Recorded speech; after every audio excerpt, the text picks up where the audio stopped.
Which ex-U.S. international markets and which EMs, given we are expecting a bit of a bumpy ride in light of the Fed? Well, after today's meeting, there really wasn't too much clarity from the Federal Reserve. The hope was that we'd get a better read, as Kathleen Hayes mentioned earlier, on the trajectory of that balance sheet wind down, perhaps some clarity on the size of that first rate hike, which is almost certain to be announced on March 16th. Our feeling is that the Federal Reserve will come in fairly rapid fire rate increases perhaps early on, but we're a little more cautious about the number of rate increases that we can expect to see over the course of the year.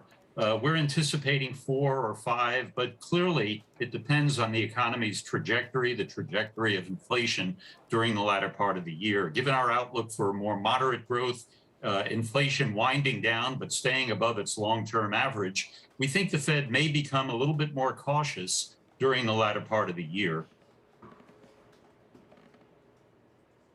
So talk to me about China, because that seems to be just a bit of a darling for strategists at the moment, given the divergence between the PBOC and the Fed.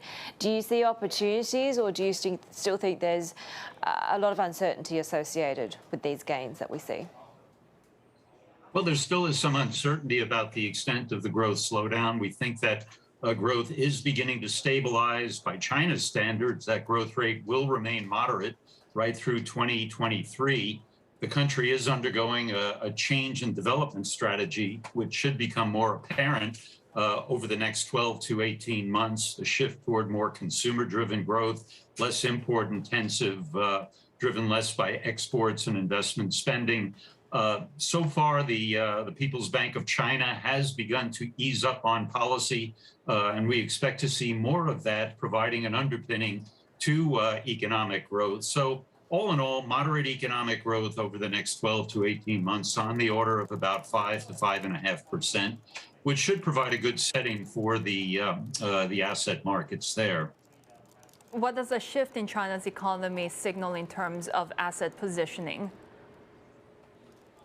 Well, we see in terms of the focus, really those sectors of the market that really lend themselves or consistent with the direction that the government would like to see the economy go. The internet, consumer-based internet becoming less popular, healthcare becoming a bit more popular, for example, but really an investment strategy that's more consistent with the goals of the party, of the government. Of course, inflationary concern is not so big in China, but in other parts of the world, as we have been talking about, they continue to see price pressures. We have seen traders crowd commodities as an inflation hedge, and with what's happening in Ukraine as well. Could this be a trade for you? Well, we do favor commodities, really more for the longer view. We think we're at the beginning of a super cycle, reflecting underinvestment over the past couple of years.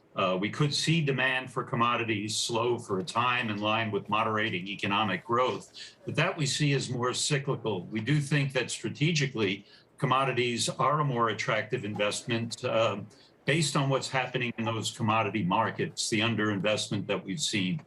What effect that has on overall inflation, I think, is more difficult to say. We do see inflation moderating out beyond the next couple of years, perhaps not moving down toward the pre-pandemic average, but moderating nonetheless, driven ultimately by services and more moderate economic growth and demand for goods. But within that, we still view commodities as an attractive investment.